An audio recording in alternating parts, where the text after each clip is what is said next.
I went in all old school transition. I am quite a ways back. I'm probably a couple miles from the truck.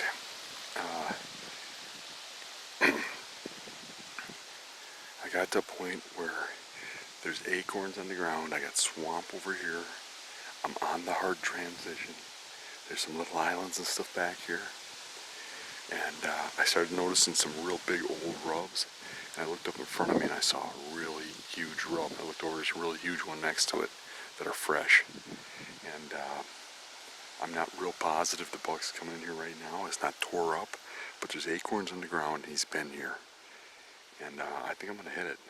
There's good sign coming in and out, but not a lot, you know. But it could be one buck and he's not leaving a lot of sign. So, I don't know if you see it, but I don't want to get too close. But there's a rub right there that's waist high. There's another one over there on a tree as big around as my leg that's waist high. There's another one over from it a little bit, just a little lower. And the trails are coming out like this. And I'm thinking I'm going to set up right in here. Maybe in that tree right there, that box elder. And I can cover down there, and I can cover out here. And the wind's blowing like this. So, it ain't perfect. But I'm going to give it a shot and see what happens. One thing I hear from a lot of hunters is that they don't know where to start in big woods. And I want to show you some of the things I look for. Now, number one, look at back here. The big complaint is everything looks the same. You got miles of this, right? Well, I'm driving along out here, and what do I see? I look over here, and I see the tops of pine trees, and I see a line of them off in the distance. That's a transition. That's also thermal cover. There should be bedding along that, all along the edge of that. And this is thick cover. So I got a transition of an old cutover and pine trees right back there. And that's one of the spots I'm going to check out. And we had that property that me and you went to this year, where I actually set up in a spot where 3 logging roads came together. Right. And that was the travel corridor. Yeah. I mean, it worked out with the elevation and stuff too, but really that buck could have went anywhere in there. And the buck that I had the opportunity at came by me because I was set up where all those logging roads come together. There's a logging road comes along here like this. Comes down here, and right here it splits. Half of it goes down around there, goes around that bowl and down. And the other half goes up here and goes up that ridge. There's some unique log jams here that block deer travel through that way. And block it through over here, force it through right there. And the logging roads over here. And there's always some good travel over here. There's 3 scrapes underneath that tree series over there. And I can remember coming here once before. I've hunted this about 2 or 3 times. I hunted that tree right there. And I got up to where that Y is. I had my bow sitting on the ground, and I was just setting my stand up. And a big 10-pointer came walking right down underneath me, and there was nothing I could do.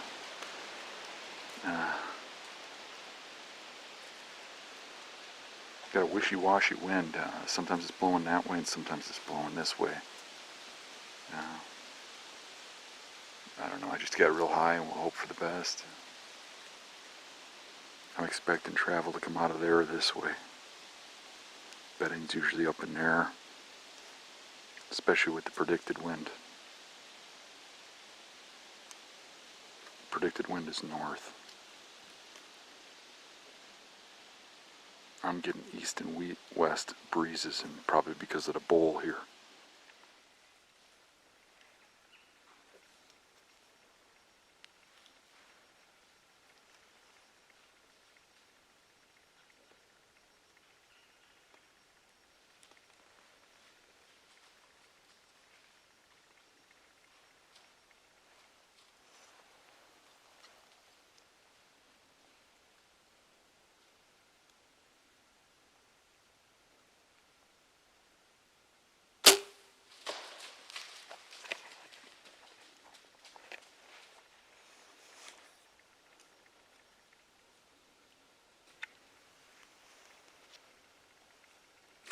was a real long shot. I probably shouldn't have took it, but I thought I could make it. I was like this low, below him. And I've sat there in the past too, and I had a real nice 10-pointer come by me one time too, right there, right up the logging roads. Well, that's a good point to make, I guess, about these transitions. I mean, you covered a little bit on pine. We talked about clear cuts, but these areas where these deer travel, we just walked around a little bit today and scouted. Where do we see most of the tracks? Right on the roads. Right on the roads. Mm-hmm. Can you talk a little bit about of travel? What would make a buck? I mean, why do they naturally travel in these easier elevation, open areas versus traveling in thicker, harder spots? I mean, they travel and what will force them to move either way? They travel in the easy spots for the same reason you and me do, because it's easier. Yeah. They want to get from point A to point B. What pushes them into the cover, pushes them more into safer spots, is pressure. Yeah. Either human pressure or predator pressure. Yeah. Well, it's safety. I mean, where do they have the safest spot? The edge, they can monitor what's going on in the open woods. With a good escape to the back, they don't have to just wander around and find a spot way out in the middle of it. They get on that edge, they got that middle of that for escape cover. Right. They can monitor what's going on back there with wind, and they can see what's going on in front of them. I mean, if you think about it, it's perfect. And if you look, the mature bucks usually aren't on that straight line transition. There's usually something like a little high island, or there's a point, or there's a finger, or there's something in there that creates a better spot. Right. Something that gives them all the features they need for escape. It's got to have good escape cover. Yeah. Do you intentionally try to walk these transitions with wind to your face? I mean, how do you manage that? Well, I do not want to walk into a deer wind to face, because what direction are they looking? Right at you. They're sitting with the wind to their back, looking downwind. So I want to come in on a crosswind, if possible. Okay. And then I want to use the terrain to block the sight. But yeah, you do not want to come in from straight downwind, and that's a mistake a lot of guys make. Yeah. Let me clarify that statement.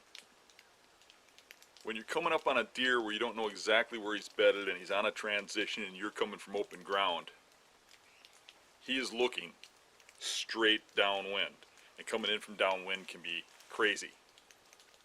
But if you know where those beds are, if they're pre-scouted, sometimes going in wind to nose is a good idea, because going in wind to nose, you only have one scent trail. You have the one you walked on and your airborne one. So there's not two places that deer can come through and bust you. And limiting the amount of area that a deer can bust you helps you in a hunt. So there does have to be some thought process there into whether or not you walk wind to nose or you sneak in on a crosswind. I'm hunting in the middle of a tag alder swamp, and if you look out over these tag alders from up in the stand, when I stand up I can see about a mile in any direction. I can't see anything but tag alders. A lot of guys get confused in this type of terrain. They don't know where to hunt, where to set up, and where the deer will be, because everything looks the same. Well, my advice would be that the tag alders don't go forever, they end somewheres. And that terrain break is what I call a transition. And wherever you hit a transition line, in that flat land, in these swamps like this, there's going to be bedding, there's going to be cruising up and down that transition line. There's going to be different plant sources that they eat and such. Everything's going to go on around that transition line. Not everything, but probably 90% of it. The trick is find the transitions that aren't getting overhunted or overpressured with no human pressure. What I did was I found a spot here that we have a small river going through this tag alder swamp. And I found the union of another creek entering it, and a small ditch creek too. So we got 3 creeks all coming together here. And there's a transition line along every creek, and they all meet here. And when I got here, after looking at this on an aerial, it's exactly what I thought. All the deer trails are here, all the deer sign is here.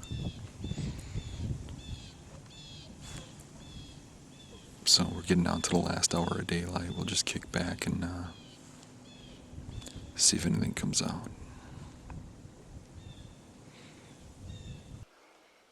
We're in an open hardwoods here full of oak trees, and if you look over here, there's an old clear cut, and we're way back, and that creates that thick transition there, and the bucks are going to bed in there on the little points of poplar and stuff coming out, and then they're going to come out here to feed in these oaks early in the season, and this is a good spot. Transition areas also have parallel trails. Trails that go right alongside the edge of that thick cover, where those bucks will go up and down, smelling to see if there's does in that thick cover. In a lot of cases, that's to the downwind side, and a lot of people will tell you it's always to the downwind side of doe bedding, but that's not really true. I've seen them go on the upwind side a lot too, and just smell the trails. On the downwind side, they can smell the whole bedding area, but on the upwind side, they'll smell the trails where the does come in and out. So they will use both sides. The sign will tell you which side they're using. When you're looking at the rubs, there's one thing to keep in mind. If a buck is bedding in that cover and going to food, he's going to go from bed to food. He's going to leave a rub line like that, if you're looking at rubs. If he's traveling along the edge looking for does, he's going to leave that rub line on that same trail that you're looking at, the trail coming in and out on food. But if you don't see them rubs going up and down that trail, it's probably a doe trail he's marking.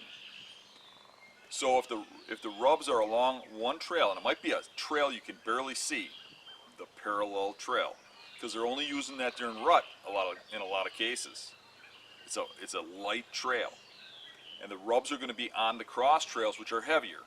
So it'll appear to the hunter that maybe those bucks are coming out of that thick cover and traveling this trail, but really it's probably a cross trail if you're not finding those rubs periodically down that trail. So he's marking the doe trails.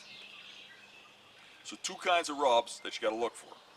Rub lines coming in and out, bed to food. Rub lines going along the edge and hitting those same trails that go in and out,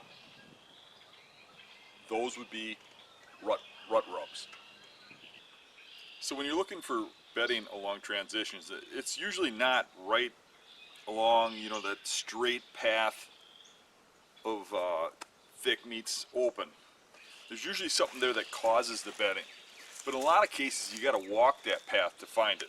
But your eyes should learn to look for those type of land features that cause that bedding, like a little bit of a high point, a little jog or a point that comes out into the open area. Now we discussed that a little bit, but I want to show you some unique features that we didn't discuss. Let's take a look at this clip that me and Mario took a couple years ago, where open woods met grassy, swampy land that was maybe just a foot difference in elevation, but it made that thick transition edge. Now that was a straight edge, but a tree fell over, a big tree, right in the middle of that, and that created the point where they could all bed. We came upon some beds. These are pretty unique because these beds are all held up underneath this big fallen tree. So you can kind of see the landscape around here. I'll pan into these beds that are up underneath these trees.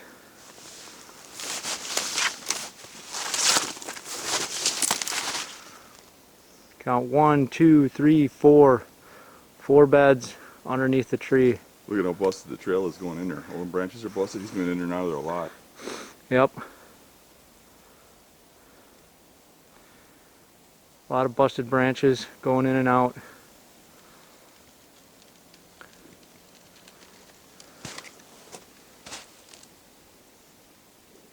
Good sized bed outside of the tree. And 4 beds underneath the tree. Let me guess let me see if you can guess why this bed is outside of from under the tree. Can you guess? I can't guess. Those are all set up for the wind going through the tree like a blockade. Sure. This one's set up back here, facing that way. Facing that way with the For the other wind. back, for the other wind. Yep. He's on a high point where he can see out Right. over this tip. So the wind probably changed while he was bedding. And when it changed, he got up, came out, and bedded out here. When the wind turned around, faced the other way. The very best beds you're going to find, you know, when it's giant bucks using them, there's going to be a wow factor.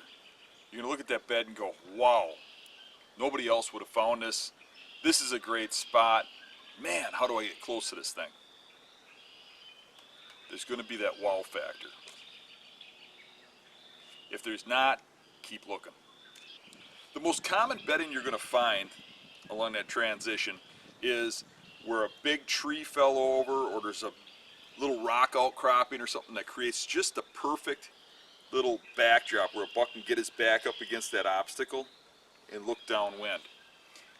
So look at those fallen trees that are right on that transition in the perfect spot. When your transition is in lower ground, it's kind of wet, spongy, and flat. And you look out over like dogwood or thick, nasty trees or thick alder brush, and you see one lone tree, or in a clear cut or a slashing. And when it grows thick, there's 1 or 2 trees that they missed. Under those trees, often that's where the beds will be. A lot of early season beds, when there's thick cover and good leaf cover, will actually be little holes, like a tunnel, like a cave, stuffed up into heavy brush right on the edge with an eye looking out. A lot of people have the perception that when they find a buck bed, they found a buck's bed. That's not really true. A buck bedding area is a spot that has everything a buck wants in one spot. For protection, for cover, for escape. If it's good for one buck, it'll be good for other bucks. So you'll see multiple bucks using that same bed. If one buck's not there, the next one will come in the next day. You'll have different bucks on different days. Does will even use those beds when bucks aren't around. If it's a single doe or a doe with 1 or 2 fawns, they'll use buck bedding. It's the group does that bed different than the bucks. When bucks bed, they worry about themselves. They worry about number one. They don't think about, you know, the group, the other deer, things like that. When does bed in group fashion, what they do is they bed in a circle, in a little more open ground, little higher elevations, and they bed each face in a different direction, and they look out for one another. It's the group mentality, the mom mentality. They look out for each other. They bed in a circle in a more open area. You won't see the beds tucked in up against something. You won't see them wind specific. We're in the middle of a pine forest, and I was following this heavy trail through here. And right up on a little bit of a high spot, but kind of open, there's some beds. There's one there, one over there, and one over there. And this is a doe bedding area. So it's a little more open. It doesn't have the obstacles like a buck bedding area. It's not in a spot where you think, wow, this is a great spot to hide. There's one bed there, one bed there, one bed there, one bed there. Kind of in a circle. I sat on that point about a week ago, and I had about a 150-inch 9-pointer come through here, and I muffed the shot. But the buck didn't even act like he was shot at. He came back out here, worked a couple scrapes, and headed off that way. And I noticed some other bucks that weren't quite shooters, like 90, 100 glass bucks, cruising this line, and I looked on a map, and there's a little swamp over there, a little cattail bowl, and there's this transition here of buckthorn, and the bucks are running the edge of that transition. They don't run into buckthorn because it's too thick for their antlers. They run the edge of it. And it's getting more and more apparent that that's what they're doing. And then there's also cruising going along this logging road behind me. And there's movement from the point.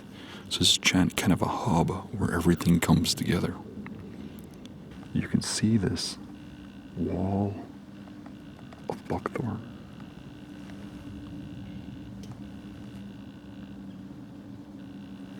That's the transition that leads back to that bowl over there.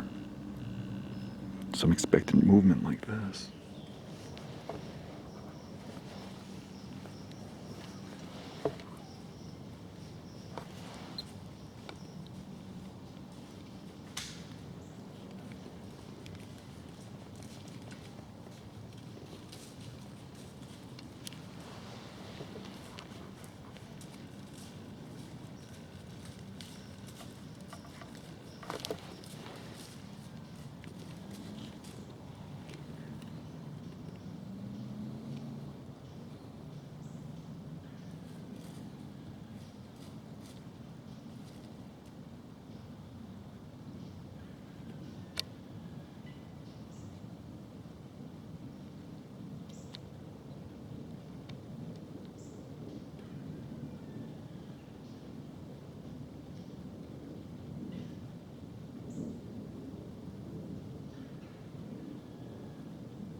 That was a nice buck, but I think I'm going to wait for something just a little bit bigger. He was right on the borderline of what you want to shoot.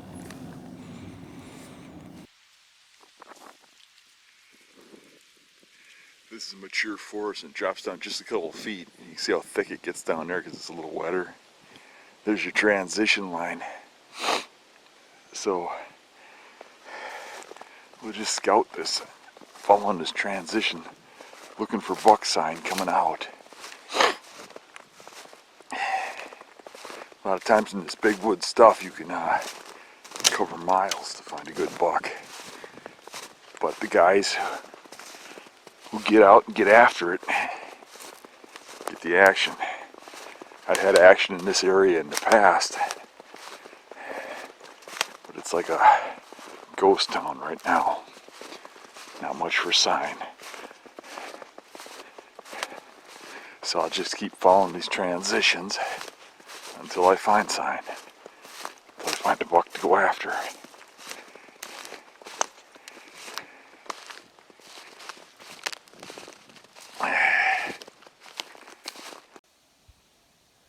All right, I am in some big woods in northern Wisconsin. It's 9,000 plus continuous acres, no roads or anything in go cut it in between or whatever. So one big solid chunk of aspen, birch, maple, tamarack, box elders, everything. So what finding beds can be a little more challenging, but I found a buck bed here, and I just want to show you just solid woods this way. What you want to do is, again, look for any sort of transitions that and points that you can find. Sometimes they show up on an aerial, sometimes they don't. This one kind of did, so I knew roughly where to look.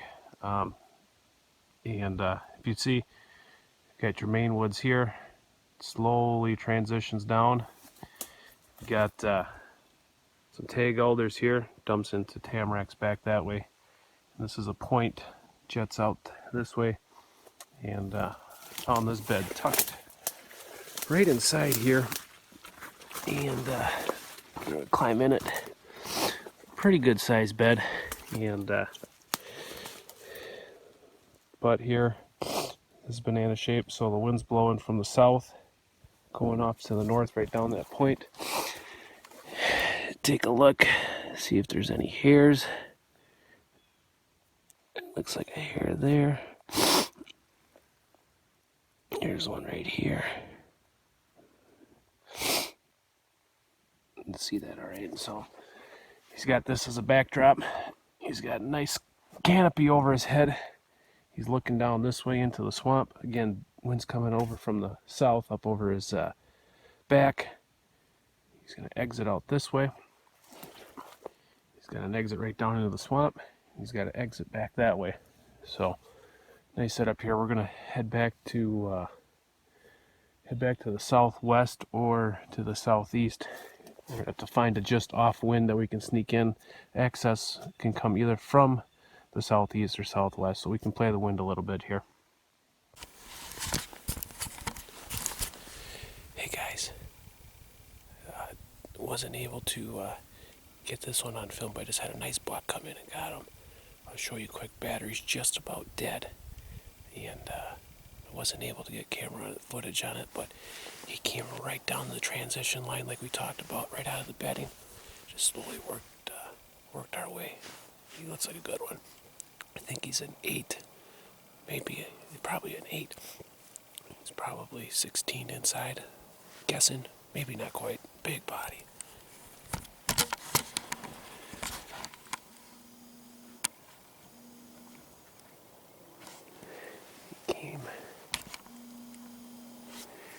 Came from right out of there, right through here. All right, we're just walking up to him. He looks like a nice one.